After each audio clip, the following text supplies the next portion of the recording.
चलो भाई, शुरू हो गया।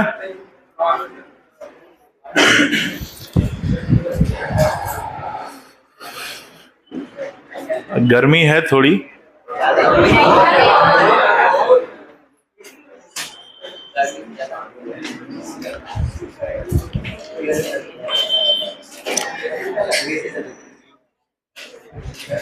चलो आगे बढ़ते हैं। कहां तक पहुंच गए थे? मल्टीपोलर न्यूरॉन हो गया था। अच्छा, अब बात करेंगे हम लोग कि न्यूरॉन में जो संदेश है या जो सिग्नल है, जिसे हम उद्दीपन कहते हैं। क्या बोलते हैं? स्टिमुलस भी बोलते हैं, उद्दीपन भी बोलते हैं।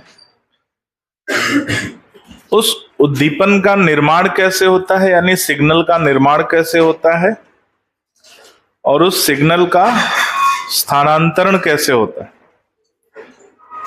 तो दो बातें हमें जाननी है, और ये जाननी है किसमें? न्यूरॉन कोशिका के कार्य में या तंत्रिकाओं के कार्य में। उस कार्य को हम कहते हैं न्यूरल फिजियोलॉजी। क्या कहते हैं? Neural physiology. तो छोटी सी हेडिंग डालो, न्यूरल फिजियोलॉजी।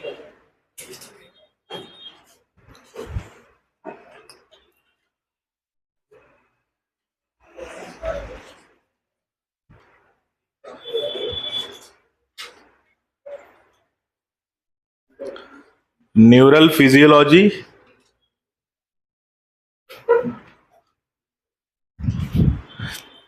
लिखो कि तंत्रिकाओं के कार्य के अध्ययन को तंत्रिकाओं के कार्य के अध्ययन को तंत्रिकाओं के कार्य के अध्ययन को न्यूरल फिजियोलॉजी कहा जाता है। न्यूरल फिजियोलॉजी कहा जाता है। अगला पॉइंट, इसमें तंत्रिका कोशिकाओं में उद्दीपन के निर्माण, उद्दीपन यानी स्टिमुलस, ऐसा लिखना है। इसमें तंत्रिका कोशिकाओं में उद्दीपन या स्टिमुलस के निर्माण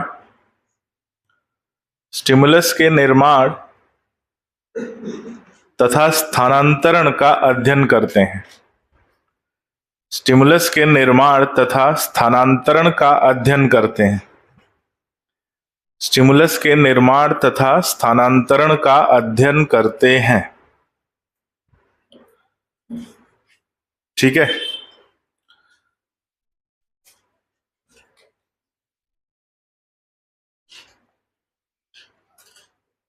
लिखो, इस क्रिया के लिए एक्सॉन संरचना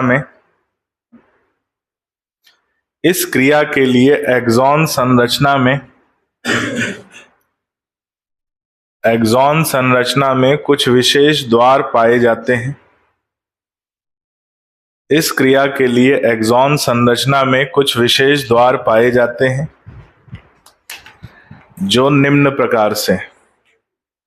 एक्सॉन संरचना में कुछ विशेष द्वार पाए जाते हैं जो निम्न प्रकार से। कुछ विशेष द्वार पाए जाते हैं जो निम्न प्रकार से हैं। कल कौन कौन एब्सेंट था भाई? क्यों? और भी लोग एब्सेंट थे कल। क्यों एब्सेंट थे? ऐसे सर मन नहीं कर रहा था। ठीक है, भगवान तुम्हारा भला करे। चलो आगे बढ़ते हैं। तो हमने बोला कि एक्सॉन की संरचना में द्वार पाए जाते हैं। द्वार मतलब दरवाजे। अब वो जो दरवाजे हैं वो कई प्रकार के होते हैं।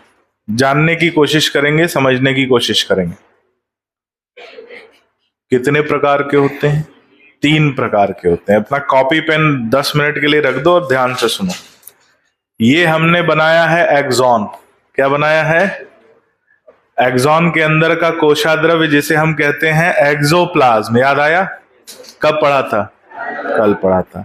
एक्सॉन की जो परत होती है उसे बोलते हैं एक्सोलेमा। कब पढ़ा था? लेकिन इसके बाहर जो भाग होता है वहां भी तरल होता है और उसे बोलते हैं ईसीएफ। क्या बोलते हैं? ईसीएफ, बाह्य कोशिकीय तरल एक्स्ट्रा सेलुलर फ्लूइड। क्या बोलते हैं? ईसीएफ, बाह्य कोशिकीय तरल, ठीक है, या एक्स्ट्रा सेलुलर फ्लूइड। अब जो एक्सोलेमा की परत है, इस एक्सोलेमा की परत में ही वो दरवाजे पाए जाते हैं। कितने प्रकार के बोला हमने? 3 प्रकार के। पहला जो दरवाजा होता है, जिसको मैं पहला बोल रहा हूं, 3 में से कोई एक मान लो, उसे हम बोलते हैं सोडियम पोटेशियम चैनल। क्या बोलते हैं? Sodium potassium channel. ये जो दरवाजा है जिसका नाम है सोडियम पोटेशियम चैनल, ये सोडियम के लिए लगभग अपारगम्य है। किसके लिए? सोडियम के लिए। लेकिन पोटेशियम के लिए पारगम्य है। सोडियम के लिए अपारगम्य है, पोटेशियम के लिए पारगम्य है। सरल विसरण से कार्य करता है। कैसे कार्य करता है? तो ये सोडियम के लिए अपारगम्य है, पोटेशियम के लिए पारगम्य है। यानी सोडियम इसके आर पार सामान्यतः नहीं जा पाता, और जाता है तो बहुत कम मात्रा में, जो नगण्य मात्रा है। तो हम लगभग क्या बोल रहे हैं? अपारगम्य। और पोटेशियम के लिए क्या है? पारगम्य। यानी पोटेशियम आर पार जा सकता है। कैसे कार्य करता है ये? कैसे कार्य करता है? सरल विसरण से कार्य करता है। कैसे कार्य करता है? सरल विसरण से कार्य करता है। सरल विसरण एक ऐसी क्रिया है जिसमें ऊर्जा खर्च नहीं होती। तो सरल विसरण से कार्य करता है तो इसमें ऊर्जा खर्च नहीं होती। लेकिन ये जो दरवाजा है, ये जो वेग होगा आयन का, वो वेग कैसा होगा? धीमा। वो वेग कैसा होगा? धीमा। क्योंकि उस वेग में क्या खर्च नहीं हो रही है? और जहां ऊर्जा खर्च नहीं होती है वो प्रक्रिया कैसी होती है? धीमी। और ये जो द्वार है ये हमेशा खुला रहता है।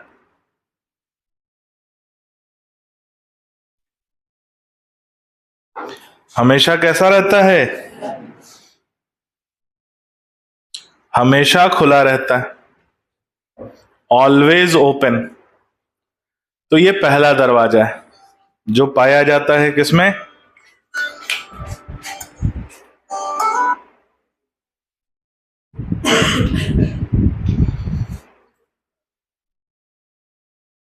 ये पहला दरवाजा है जो पाया जाता है किसमें? किसमें पाया जाता है? एक्सॉन में या एक्सोलेमा में उपस्थित होता है। तो ये जो वेग करा रहा है किसके किसके बीच करा रहा है? एक्सोप्लाज्म और बाह्य कोशिकीय तरल के बीच करा रहा है। किसके किसके बीच? एक्सोप्लाज्म और बाह्य कोशिकीय तरल। ध्यान रहेगा? चलो आगे बढ़ते हैं, दूसरे दरवाजे पे आते हैं।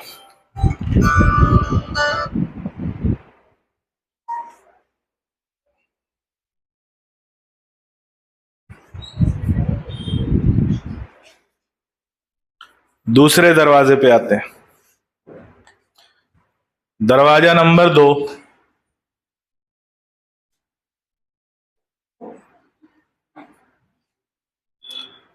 इसका नाम है sodium potassium calcium voltage gate. क्या नाम है? Sodium potassium calcium voltage gate. अब ये 3 दरवाजे हैं। एक किसके लिए? एक किसके लिए? एक किसके लिए? तो ये जो तीनों दरवाजे हैं, इन्हें हम कहते हैं वोल्टेज गेट। क्या बोलते हैं? Voltage gate. क्योंकि एक खास विभवांतर पे खुलते हैं और एक और खास विभवांतर पे बंद हो जाते हैं। एक खास विभवांतर पे खुलते हैं और दूसरे खास विभवांतर पे बंद हो जाते हैं। इन्हें कहा जाता है वोल्टेज गेट। कौन बातें कर रहा भाई?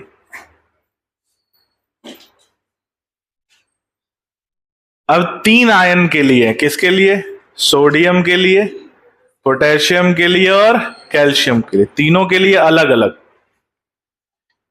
आगे आ जाओ, इधर बैठो। तीनों के लिए क्या है? अलग अलग। जो सोडियम वोल्टेज गेट है उससे किसका वेग होगा? सोडियम का। जो पोटेशियम वोल्टेज गेट है उससे किसका वेग होगा? पोटेशियम का। और जो कैल्शियम वोल्टेज गेट है उससे किसका वेग होगा? कैल्शियम का। अब बात आती है पहला किसकी बात? सोडियम वोल्टेज गेट की। पहली किसकी बात आती है? सोडियम वोल्टेज गेट की। जब ये दरवाजा खुलता है तो सोडियम का वेग किधर होता है? अंदर की तरफ। पोटेशियम वोल्टेज गेट जब खुलता है तो पोटेशियम का वेग किधर होता है? बाहर की तरफ। और कैल्शियम वोल्टेज गेट जब खुलता है तो कैल्शियम का वेग किधर होता है? अंदर की तरफ। तो ये एक दरवाजा नहीं है, ये कितने दरवाजे हैं? एक सोडियम के लिए, एक पोटेशियम के लिए और एक कैल्शियम के लिए।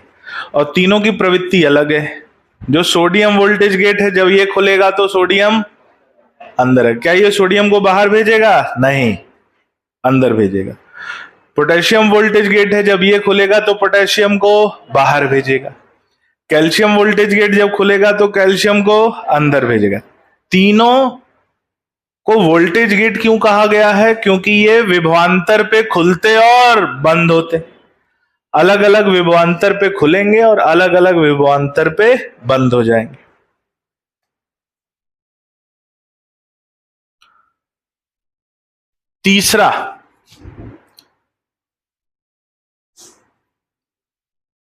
तीसरा है सोडियम पोटेशियम पंप। पंप आपने सुना होगा। पंप का उपयोग होता है किसी वस्तु को पंप करने के लिए, है ना? जैसे एयर पंप हवा को पंप करता है।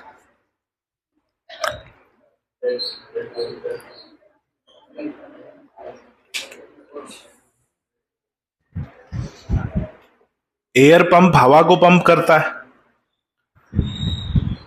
घर में वो टुल्लू पंप होता ना, टुल्लू पंप क्या पंप करता है? पानी को पंप करता है। और क्या है?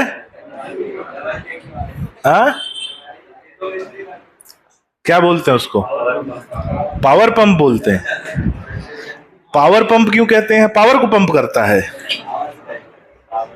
प्रेशर से पंप करता है। ऐसा क्या? आज बहुत ज्यादा गर्मी पड़ रही है यार, मुझे ही लग रही है, सबको लग रही है। चलो अब इसका सॉल्यूशन करते हैं जल्दी जल्दी।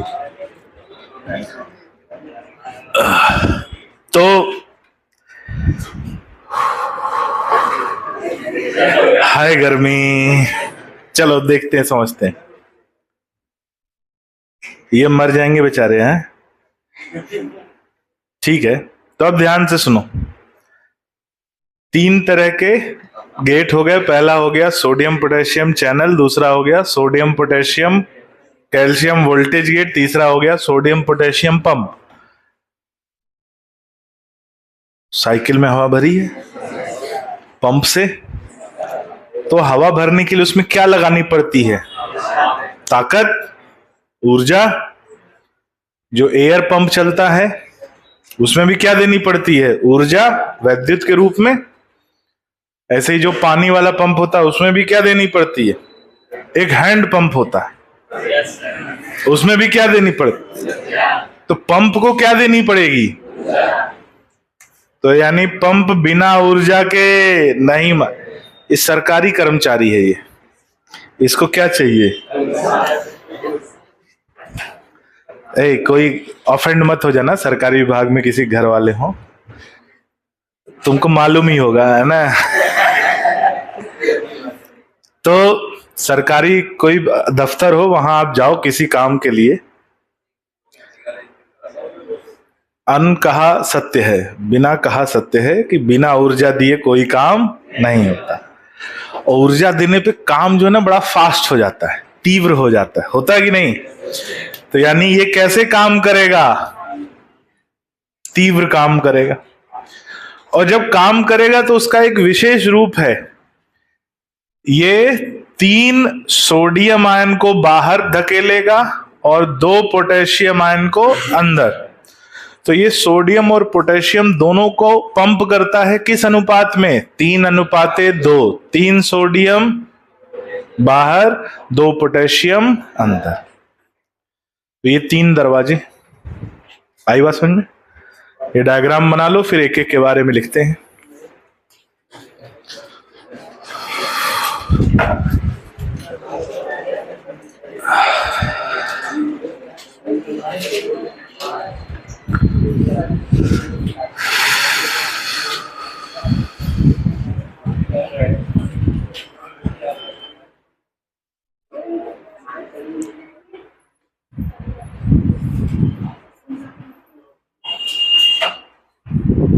बहुत गर्मी है ना, पंखे के नीचे बैठो फिर भी तुमको गर्मी लग रही है ना।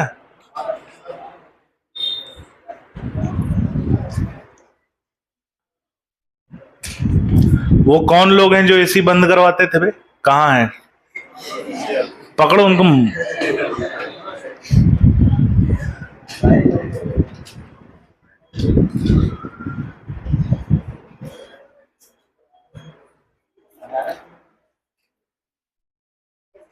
अनिल जी देखो बेटा, बाहर हैं क्या अनिल जी? नहीं है, बहुत अच्छी बात। हमारे यहाँ एक कहावत है,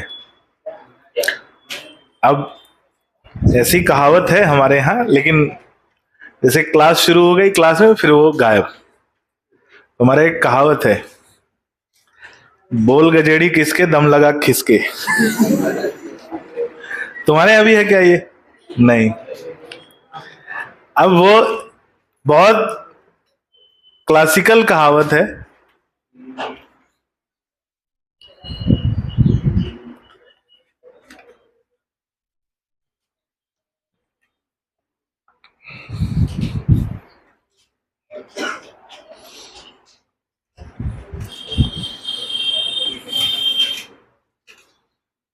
अपन लोगों की आदत खराब हो गई है, बिना एसी के ना वैसा लग रहा है कि पता नहीं कैसा जीवन है ना। तुम लोग को भी ऐसा लग रहा है क्या? नहीं लग रहा ना, बस ठीक है फिर। गांव में बढ़िया जीवन होता था कि गांव में रहो, बढ़िया हवा लग रही, प्राकृतिक एसी चल रहा है, पेड़ के नीचे बैठे हैं, बढ़िया एसी चल रहा है, सुबह से शाम 24 घंटे बिना बिजली का बिल।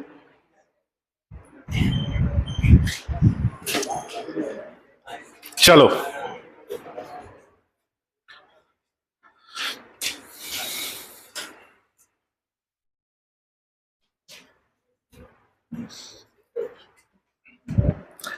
बन गया। अभी नीचे मत लिखना, केवल डायग्राम बनाओ, तीनों का नाम लिख लेना बस। Sodium potassium channel, sodium potassium calcium voltage gate, sodium potassium pump. पहली हेडिंग डालो सोडियम पोटेशियम चैनल के बारे में। पहली हेडिंग सोडियम पोटेशियम चैनल के बारे में। सोडियम पोटेशियम चैनल के बारे में लिखो कि ये सोडियम के लिए लगभग अपारगम्य, ये सोडियम के लिए लगभग अपारगम्य,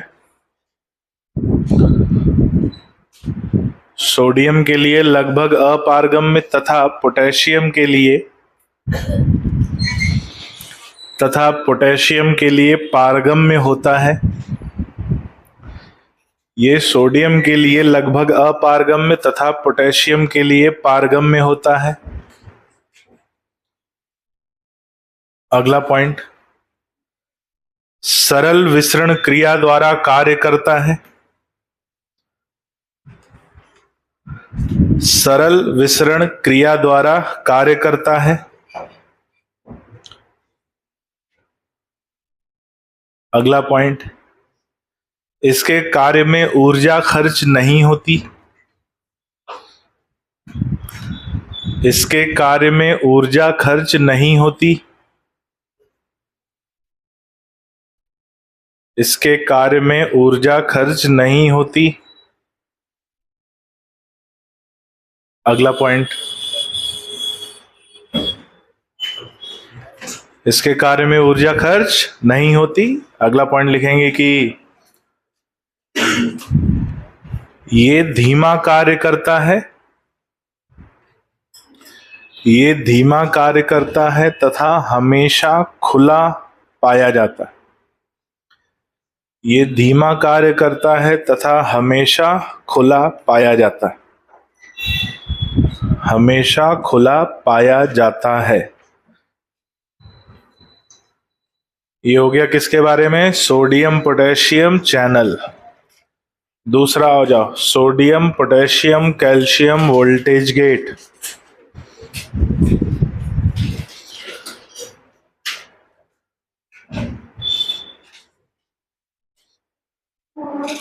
लिखो, तीनों आयन के लिए अलग अलग वोल्टेज गेट होते हैं। तीनों आयन के लिए अलग अलग वोल्टेज गेट होते हैं। तीनों आयन के लिए अलग अलग वोल्टेज गेट होते हैं। अलग अलग वोल्टेज गेट होते हैं। अगला पॉइंट,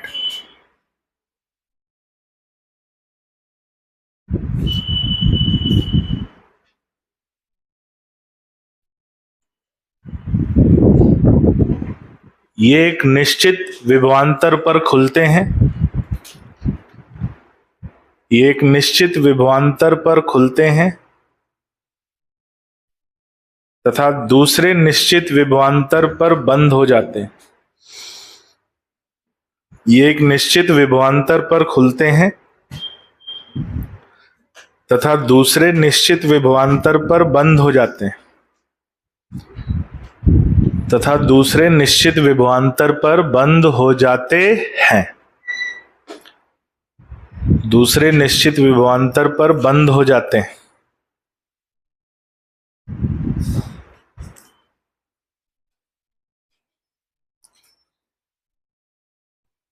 लिखो,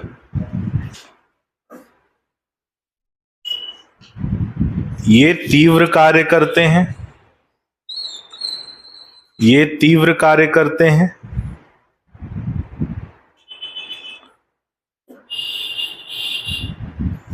और इनमें भी ऊर्जा की खपत नहीं होती। ये तीव्र कार्य करते हैं और इनमें भी ऊर्जा की खपत नहीं होती। इनमें भी ऊर्जा की खपत नहीं होती। ये हो गया किसके बारे में? Voltage gate. तीसरा आ जाओ। तीसरा है सोडियम पोटेशियम पंप।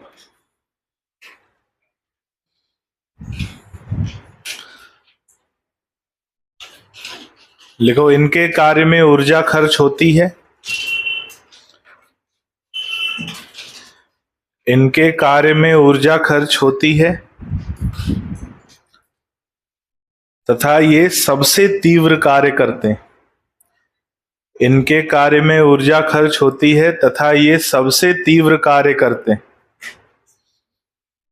तथा ये सबसे तीव्र कार्य करते हैं। कैसे काम करते हैं? सबसे तीव्र। तथा ये सबसे तीव्र कार्य करते हैं। ये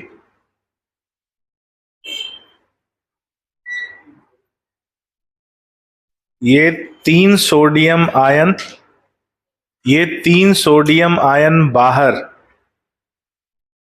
ये तीन सोडियम आयन बाहर के अनुपात में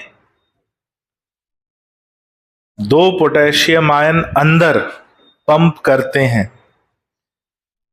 ये तीन सोडियम आयन बाहर के अनुपात में दो पोटेशियम आयन अंदर पंप करते हैं, पंप करते हैं। और ये भी है कि लिखो कि ये अलग अलग समय पर खुलते और बंद होते हैं, ये अलग अलग समय पर खुलते और बंद होते हैं, ये अलग अलग समय पर खुलते और बंद होते हैं।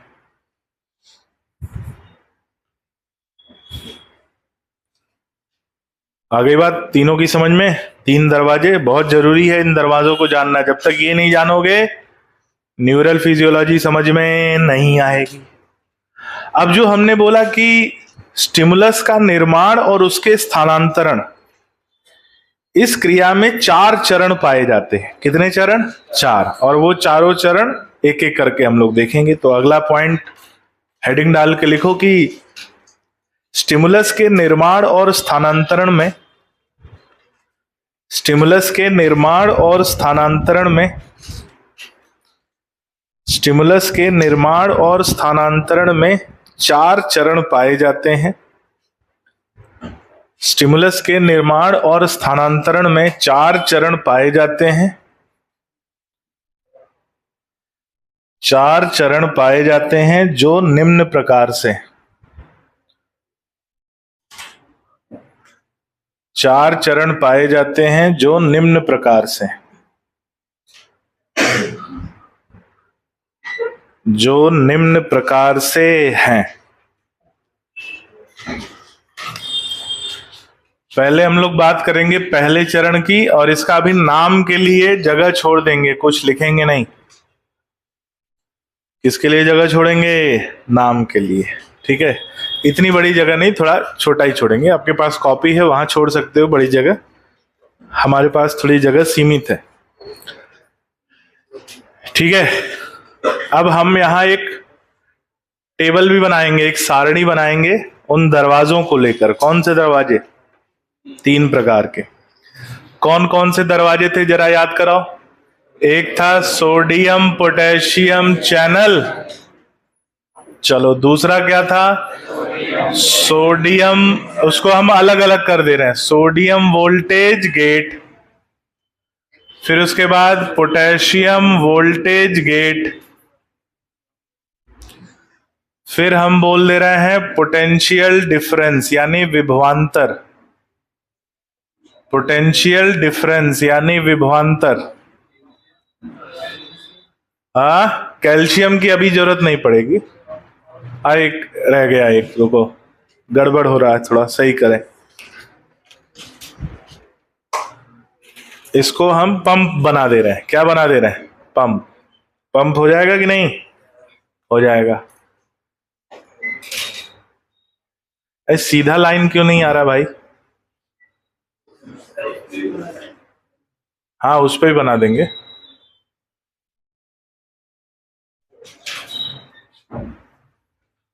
सोडियम पोटेशियम पंप, और इधर एक डब्बा पोटेंशियल डिफरेंस,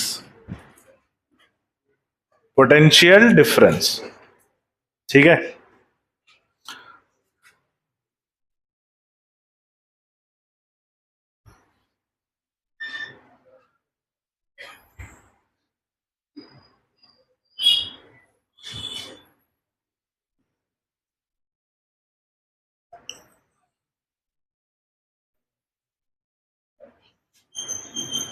ऐसे बनाना,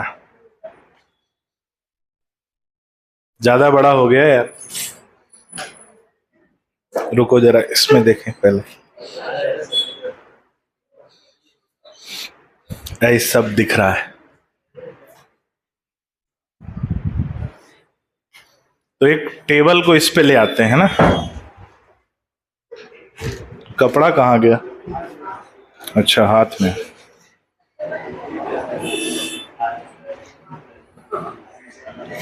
आज दिमाग काम नहीं कर रहा है।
चलो भाई,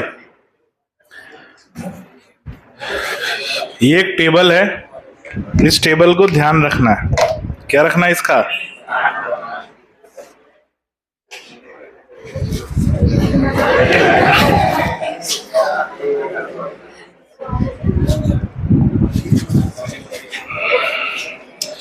कह रहे सर के पसीने छूट रहे हैं, तो छूट रहे हैं भाई।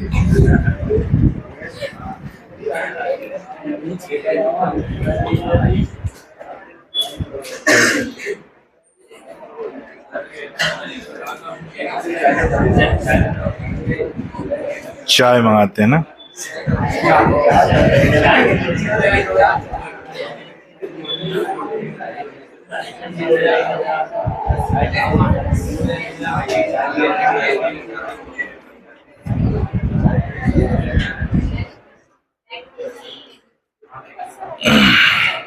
चलो समझते हैं।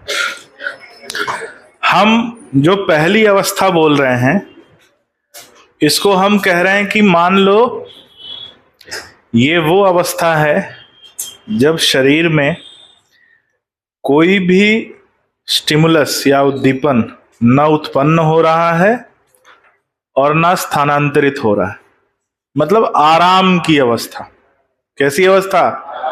अगर हमारा शरीर आराम कर रहा है या तंत्रिका कोई आराम कर रही है, उसमें किसी भी संदेश का स्थानांतरण, न संदेश उत्पन्न हो रहा है ना स्थानांतरित हो रहा, तो हम उसे क्या बोलेंगे? स्थिर अवस्था। कौन सी अवस्था बोलेंगे? स्थिर, आराम की अवस्था, स्थिर अवस्था या रेस्टिंग स्टेज। क्या बोल रहे हैं? अब हम नाम नहीं ले रहे हैं, लेकिन हम इस अवस्था को क्या बोल रहे हैं? Resting stage. रेस्टिंग स्टेज मतलब आराम की अवस्था। जब तंत्रिका क्या कर रही है, मतलब उसमें कोई भी संदेश स्थानांतरित नहीं हो रहा। तो ऐसी स्थिति में क्या होता है? जब शरीर क्या कर रहा है? रेस्ट कर रहा है। यानी किस अवस्था में? रेस्टिंग स्टेज में। तो सोडियम पोटेशियम चैनल खुला रहेगा कि बंद रहेगा? खुला रहेगा, क्योंकि ये हमेशा खुला रहता। तो ये खुला रहेगा। खुले का मतलब ओपन। खुले का मतलब क्या? ओपन। सोडियम वोल्टेज गेट बंद रहता है। सोडियम वोल्टेज गेट बंद रहता है। पोटेशियम वोल्टेज गेट, पढ़े लिखे लोग, बंद रहता है। सोडियम पोटेशियम पंप, यानी वोल्टेज गेट बंद रहता है, चैनल और पंप खुला रहता है। अब जरा देखो यहां पे, ये है एक्सोलेमा। क्या है ये? अब इसमें क्या क्या खुला है जरा देखो। एक तो चैनल खुला है। चैनल खुला है तो ये क्या करेगा? पोटेशियम को अंदर बाहर भेजेगा। और क्या खुला है? पंप खुला है। पंप खुला है तो ये तेजी से सोडियम को बाहर भेजेगा और पोटेशियम को अंदर।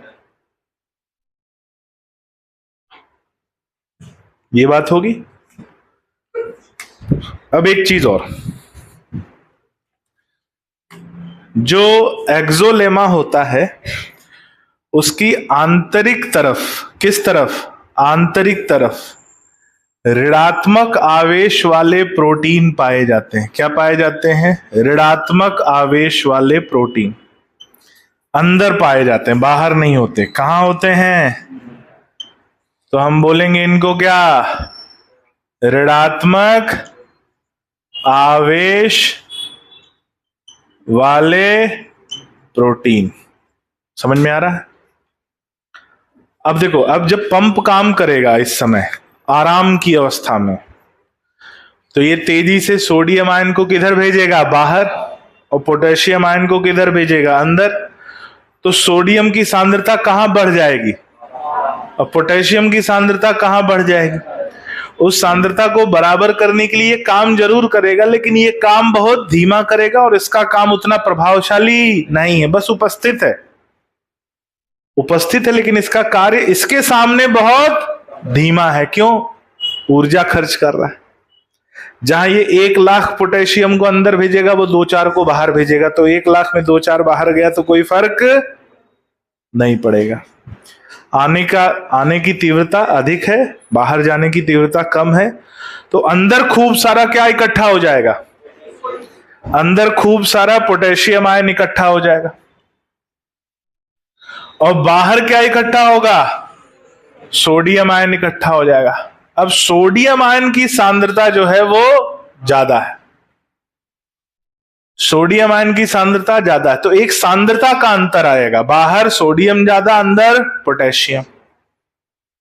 एक इन दोनों के आयन की सांद्रता का अंदर, कि भाई दोनों पॉजिटिव आयन है, लेकिन बाहर पॉजिटिव आयन ज्यादा है और अंदर पॉजिटिव आयन बाहर की तुलना में कम है। और अंदर एक और चीज क्या उपस्थित है? ऋणात्मक आवेश वाले प्रोटीन। तो 2 कारणों से, एक कारण आयन की सांद्रता में अंतर की वजह से और ऋणात्मक आवेश वाले प्रोटीन की वजह से एक्सोलेमा के अंदर ऋणात्मक आवेश विकसित हो जाता है। एक्सोलेमा के अंदर ऋणात्मक आवेश विकसित हो जाता है और एक्सोलेमा के बाहर धनात्मक आवेश विकसित हो जाता है। एक्सोलेमा के बाहर धनात्मक आवेश विकसित हो जाता है। और ये कब होता है? आराम की अवस्था में। कब होता है? आराम की अवस्था में। बाहर धनात्मक आवेश, अंदर ऋणात्मक आवेश। अब तुम ये सोच रहे हो सर पोटेशियम भी तो पॉजिटिव है, तो अंदर ऋणात्मक क्यों हुआ? इसके 2 कारण, एक आयन की सांद्रता का अंतर और दूसरा अंदर ऋणात्मक प्रोटीन का पाया जाना। इसकी वजह से आपने फिजिक्स पढ़ी है ना, 2 धनात्मक आवेश जब आसपास हो, एक आवेश बहुत बड़ा हो, दूसरा आवेश बहुत छोटा हो, तो छोटा वाला आवेश ऋणात्मक आवेश की तरह काम करने लगता है। मालूम है कि नहीं भाई? एक आवेश धनात्मक बहुत बड़ा है और दूसरा बहुत छोटा है, दोनों पास पास होंगे तो जो छोटा वाला है वो किसकी तरह काम करने लगता है? तो वही अंतर यहां भी है। बाहर धनात्मक आवेश, आयन की सांद्रता ज्यादा है, अंदर कम। और अंदर क्या उपस्थित है? ऋणात्मक आवेश वाला प्रोटीन, जिसकी वजह से अंदर का आवेश ऋणात्मक और बाहर का आवेश धनात्मक हो जाता है। और एक्सोलेमा में 2 ध्रुव बन जाते हैं, बाहर धनात्मक ध्रुव, अंदर ऋणात्मक ध्रुव।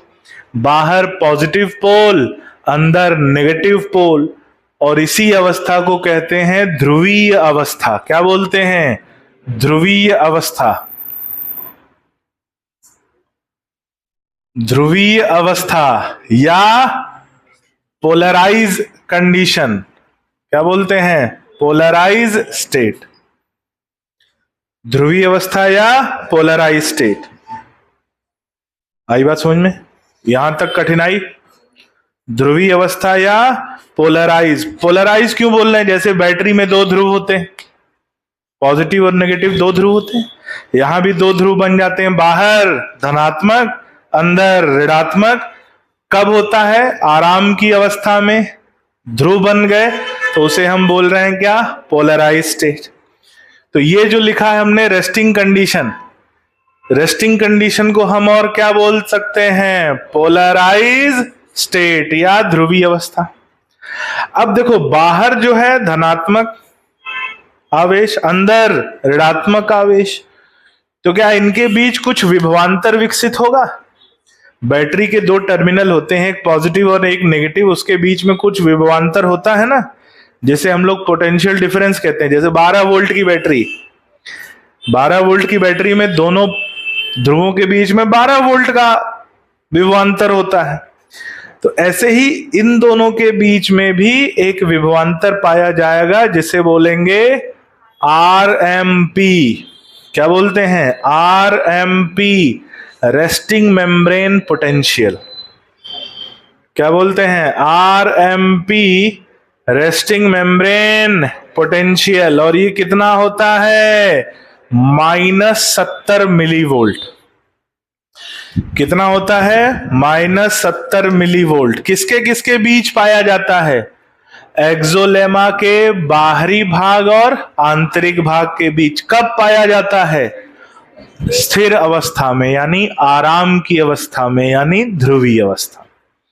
तो यहां पर हमें जो पोटेंशियल डिफरेंस मिलेगा वो कितना मिलेगा? आरएमपी कितना मिलेगा? -70 मिली वोल्ट। और ये हो गई पहली अवस्था जिसे हम कहते हैं ध्रुवीय अवस्था या पोलराइज स्टेट। आई बात समझ में? तो अब आपको क्या क्या करना है ध्यान से सुन लो। अगले पेज पे जहां है वहां ये टेबल बनाओ। सबसे पहले ये अलग पेज पे बनाना, ये अलग पेज पे बनाना, है ना, क्योंकि ये आगे भी इस्तेमाल होगा। बनाओ।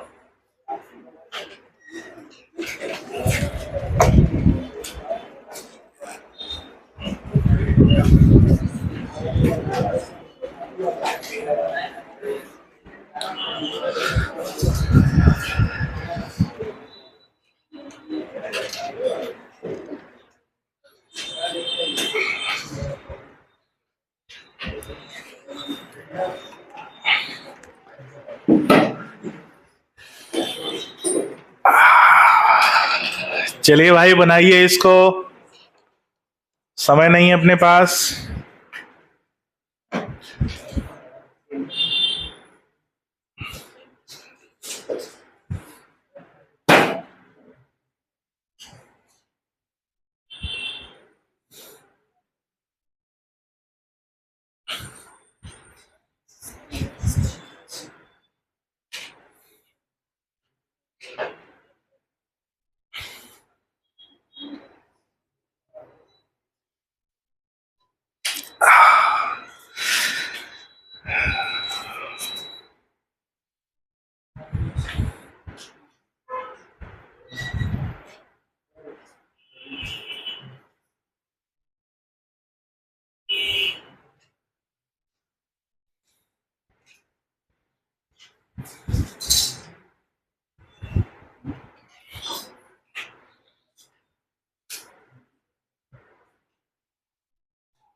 बन गया डायग्राम।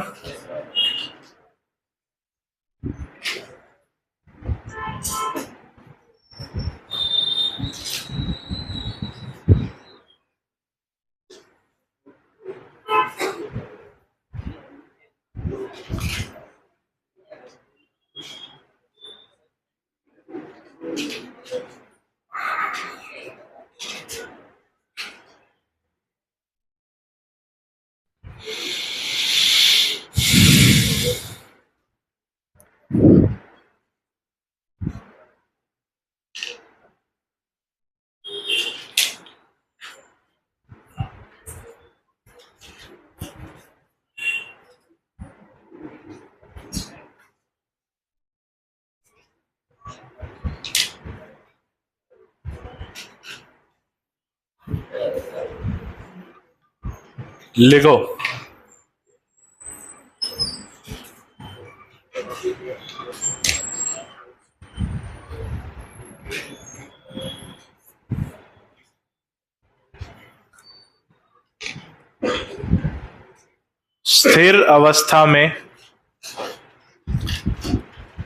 स्थिर अवस्था में चैनल और पंप खुले रहते हैं। स्थिर अवस्था में चैनल और पंप खुले रहते हैं। स्थिर अवस्था में चैनल और पंप खुले रहते हैं, जिससे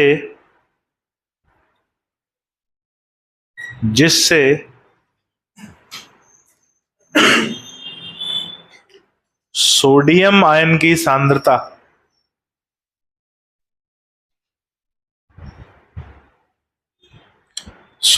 आयन की सांद्रता एक्सोलेमा के बाहर अधिक पाई जाती है। सोडियम आयन की सांद्रता एक्सोलेमा के बाहर अधिक पाई जाती है।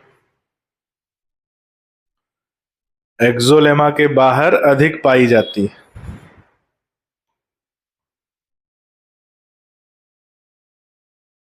तथा पोटेशियम आयन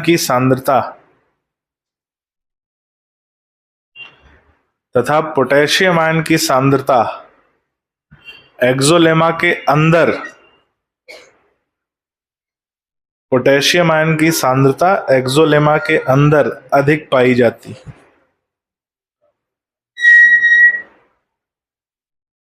पोटेशियम आयन की सांद्रता एक्सोलेमा के अंदर अधिक पाई जाती।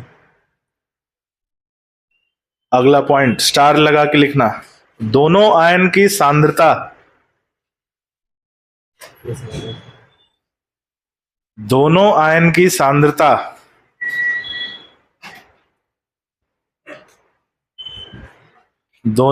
की सांद्रता में अंतर होता है।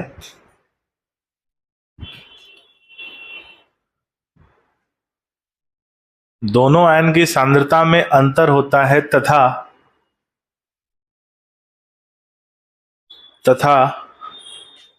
एक्सोलेमा के अंदर की तरफ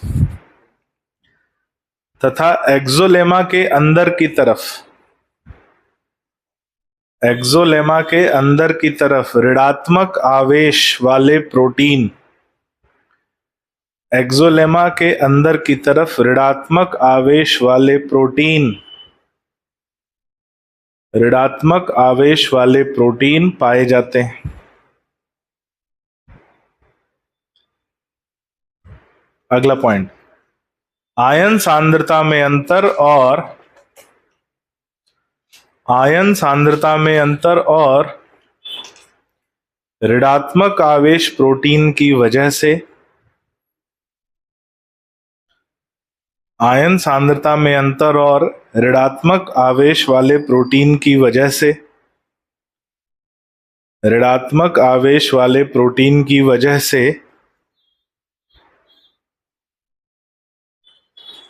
एक्सोलेमा के बाहर धनात्मक आवेश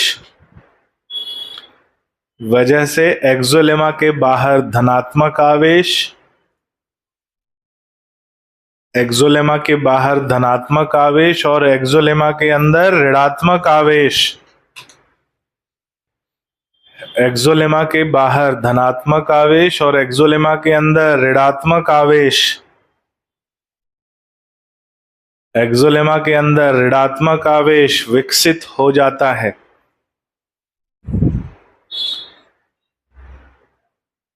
विकसित हो जाता है तथा इस अवस्था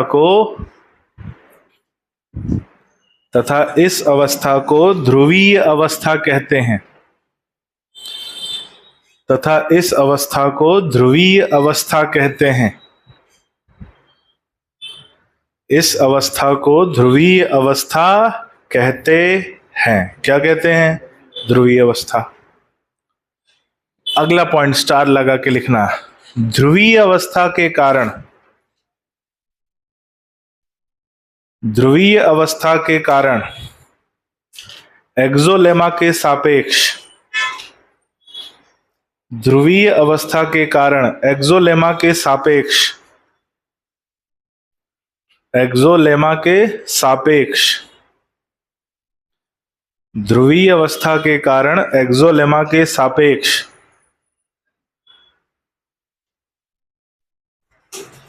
विभवांतर विकसित होता है।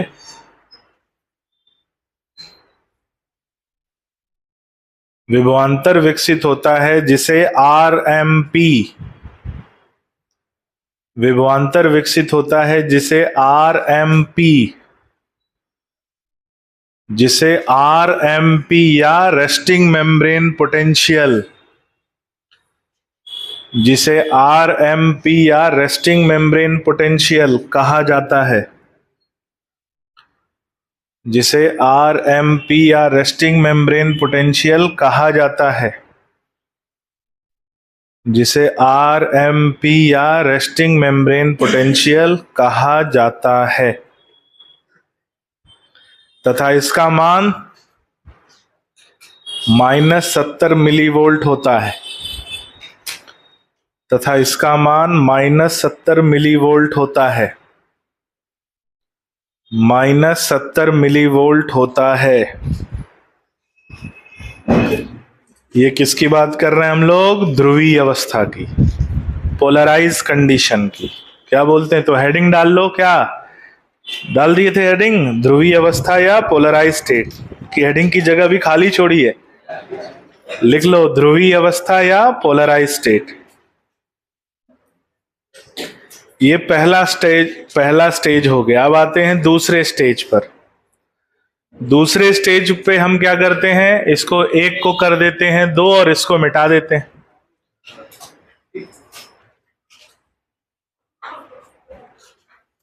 नाम अभी नहीं लिखेंगे,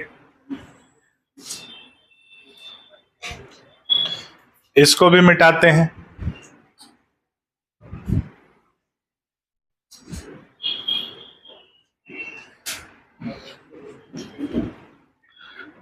ये भी मिटा देते हैं। ये टेबल रहने देते हैं ना, टेबल पे अपने को जरूरत पड़ेगी।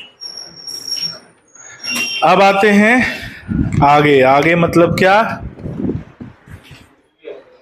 दूसरी अवस्था। तो हम बोल रहे हैं अभी ध्रुवीय अवस्था में क्या हुआ है बच्चों, जरा बताओ। ध्रुवीय अवस्था में ये मान लो एक्सोलेमा है जिसके बाहर कौन सा आवेश? धनात्मक आवेश। और अंदर कौन सा आवेश? अंदर कौन सा आवेश? ऋणात्मक आवेश पाया जा रहा है। इसी को हम बोल रहे हैं क्या? इसी को क्या बोल रहे हैं? पोलराइज स्टेट या ध्रुवीय अवस्था। अब जैसे कोई संवेदना प्राप्त होगी, क्या प्राप्त होगी?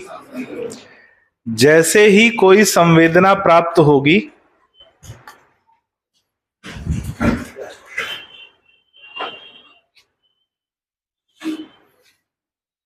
जैसे ही कोई संवेदना प्राप्त होगी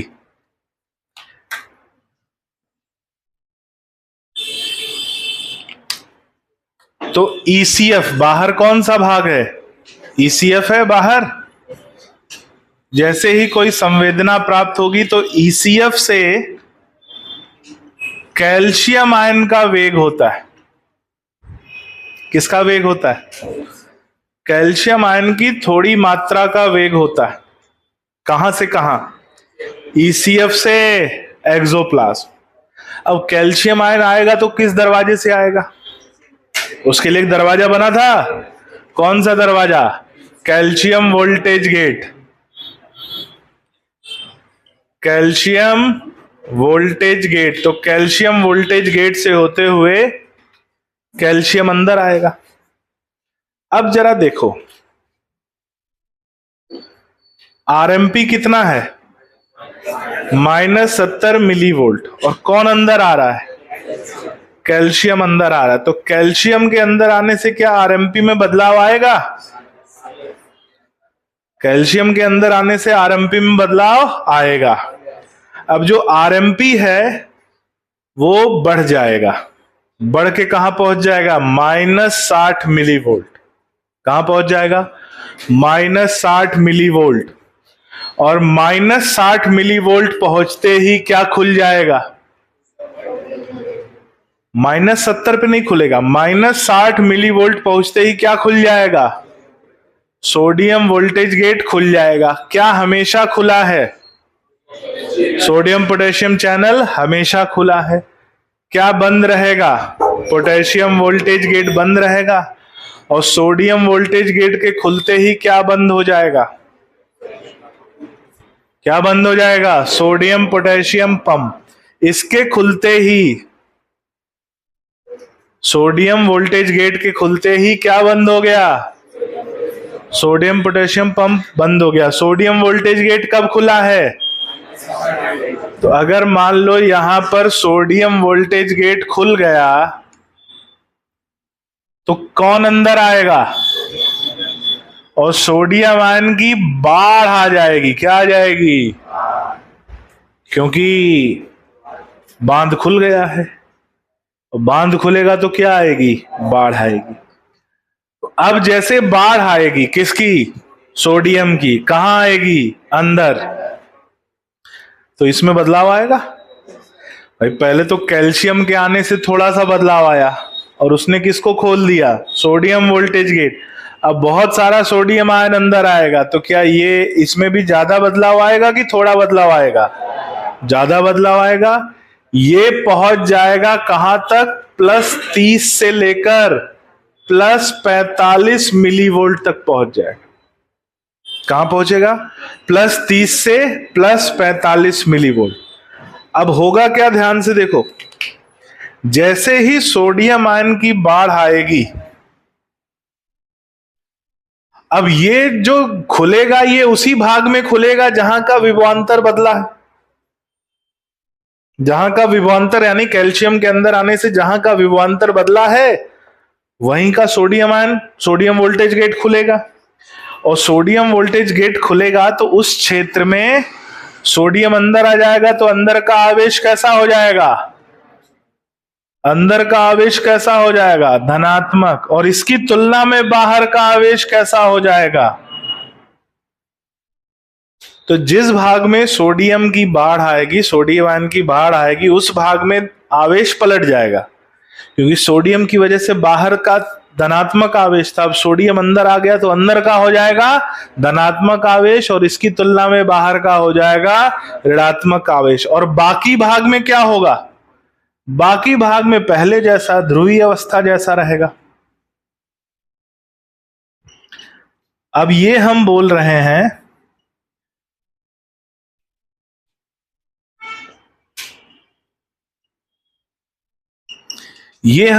क्यों? जहां संवेदना प्राप्त होगी वहीं स्टिमुलस उत्पन्न होगा। जहां संवेदना प्राप्त होगी वहीं कैल्शियम अंदर आएगा।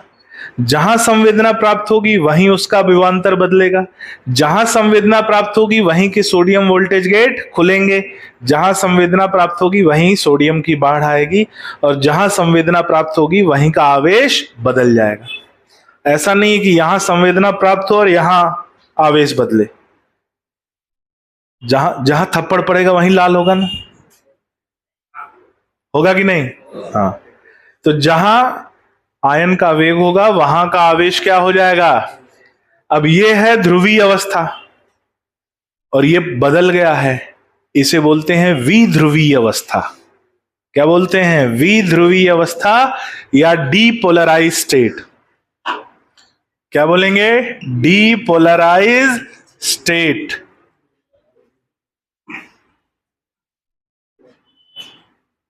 विध्रुवीय अवस्था। और इसका पोटेंशियल डिफरेंस कहां तक पहुंच गया है? +30 से +45 मिलीवोल्ट। और इसे हम बोल रहे हैं क्या? Depolarise state. क्या बोल रहे हैं? Depolarise state. और ये हमें मिलेगा पोलराइज स्टेट में जो अभी हम देख रहे थे, और उसके बाद मिलेगा डीपोलराइज। ये वाला भाग क्या हो गया है? ये वाला भाग क्या हो गया है? विध्रुवीय हो गया है। तो इसको हम क्या बोलेंगे? Depolarise state. बना लो इसको।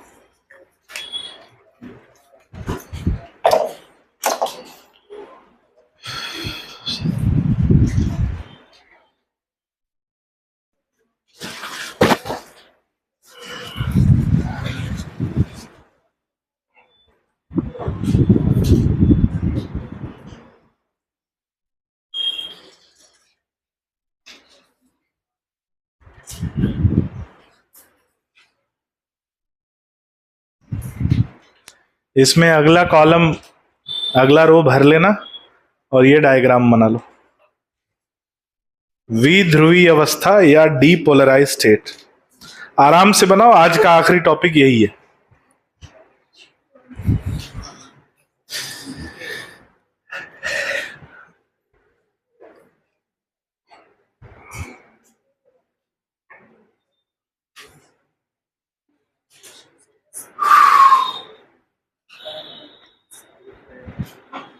क्या लिखा है? कहां साइकिल लिखा है? भांग वांग खा के आए क्या?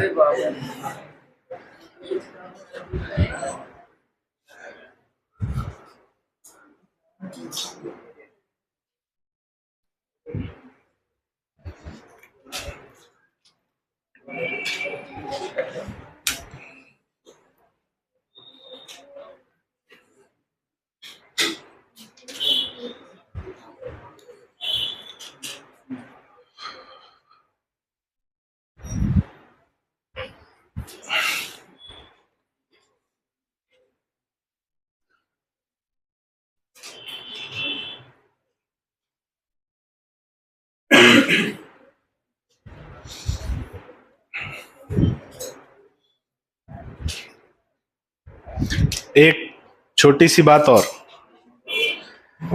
कैल्शियम के अंदर आने से जो ये विभवांतर बदला है, इसे बोलते हैं थ्रेशहोल्ड पोटेंशियल। क्या बोलते हैं? Threshold potential. और सोडियम के अंदर आने से जो विभवांतर बदला है, इसे बोलते हैं, क्या बोलते हैं? Action potential. तो यहां दो विभवांतर की बात हो रही है, एक थ्रेशोल्ड पोटेंशियल और एक एक्शन पोटेंशियल।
चलिए लिखिए।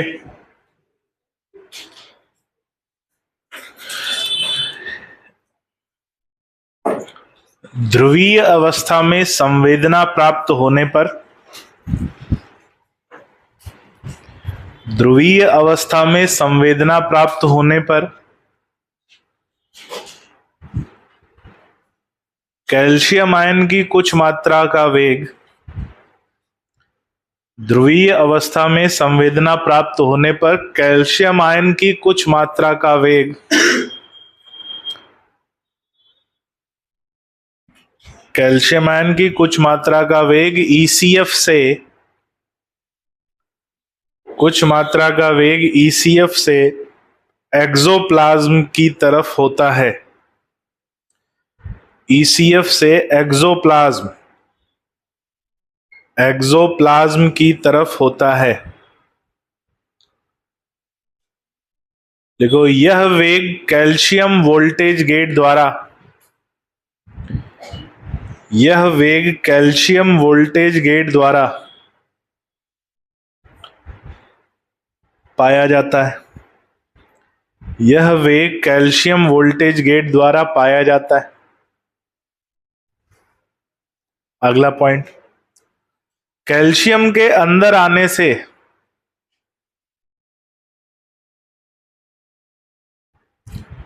कैल्शियम के अंदर आने से आरएमपी में बदलाव आता है।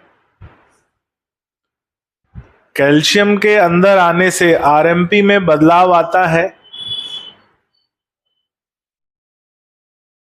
आरएमपी में बदलाव आता है तथा वो बढ़कर, आरएमपी में बदलाव आता है तथा वो बढ़कर -60 मिलीवोल्ट तक पहुंच जाता है। -60 मिलीवोल्ट तक पहुंच जाता है।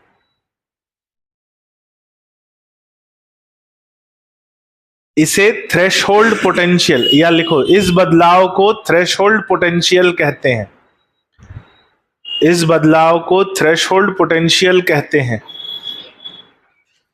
इस बदलाव को थ्रेशोल्ड पोटेंशियल कहते हैं। इस बदलाव को थ्रेशोल्ड पोटेंशियल कहते हैं।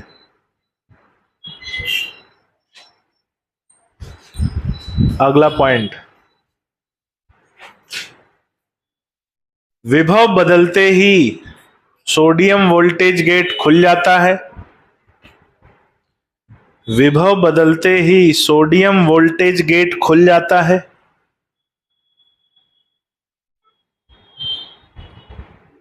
सोडियम वोल्टेज गेट खुल जाता है और सोडियम पोटेशियम पंप बंद हो जाता है,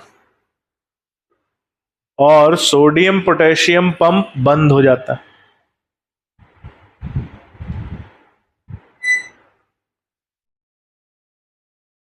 अगला पॉइंट स्टार लगा के लिखना।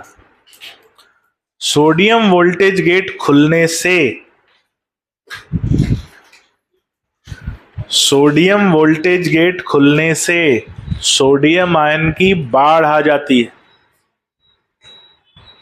सोडियम वोल्टेज गेट खुलने से सोडियम आयन की बाढ़ आ जाती है। बाढ़ कहां से कहां आ रही है? ECF से एक्सोप्लाज्म। बाढ़ आ जाती है, ब्रैकेट में ना, ECF से एक्सोप्लाज्म। बाढ़ आ जाती है, ब्रैकेट में लिखना, ECF से एक्सोप्लाज्म। अगला पॉइंट, सोडियम आयन के वेग से, ECF से एक्सोप्लाज्म। अगला पॉइंट, सोडियम आयन के वेग से एक छोटे क्षेत्र का, सोडियम आयन के वेग से एक छोटे क्षेत्र की ध्रुवीय अवस्था, एक छोटे क्षेत्र की ध्रुवीय अवस्था पलट जाती है। एक छोटे क्षेत्र की ध्रुवीय अवस्था पलट जाती है,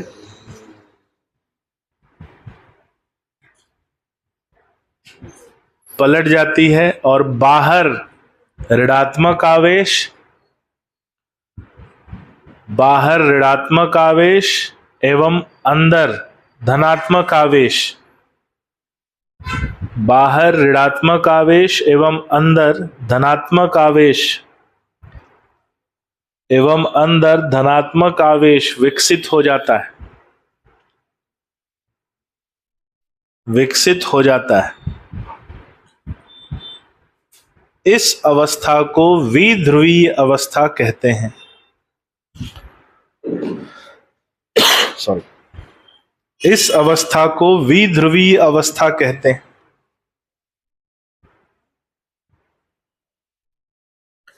अगला पॉइंट, विध्रुवीकरण से, विध्रुवीकरण से विभवांतर में तीव्रता से परिवर्तन, विध्रुवीकरण से विभवांतर में तीव्रता से परिवर्तन, विध्रुवीकरण से विभवांतर में तीव्रता से परिवर्तन, विभवांतर में तीव्रता से परिवर्तन पाया जाता है,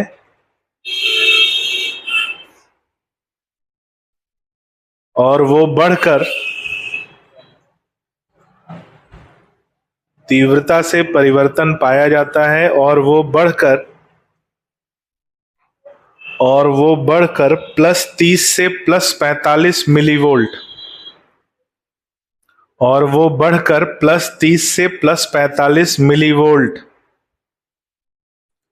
+30 से +45 मिलीवोल्ट तक पहुंच जाता है। इसे क्रियात्मक विभव या एक्शन पोटेंशियल कहते हैं। इसे क्रियात्मक विभव या एक्शन पोटेंशियल कहते हैं, और इसी एक्शन पोटेंशियल की वजह से स्टिमुलस उत्पन्न होता है। इसे क्रियात्मक विभव या एक्शन पोटेंशियल कहते हैं, जिसके कारण उद्दीपन उत्पन्न होता है, जिसके कारण उद्दीपन उत्पन्न होता है। अगर यहां तक नहीं पहुंचेगा, यानी +30 से +45 तक नहीं पहुंचेगा, तो स्टिमुलस उत्पन्न नहीं होगा। इसलिए उसे क्या बोल रहे हैं? क्रियात्मक विभव या एक्शन पोटेंशियल। तो अब हमने क्या कर दिया? स्टिमुलस को उत्पन्न कर दिया। ये जो आपके सामने ये जो घूम रहा है ना डब्बा, ये जो डब्बा दिख रहा है ना, यही है स्टिमुलस। जो विध्रुवीय अवस्था दिख रही है, यही क्या है? स्टिमुलस। तो अब क्या उत्पन्न हो गया है? स्टिमुलस। किसकी वजह से? एक्शन पोटेंशियल की वजह से, क्रियात्मक विभव की वजह से।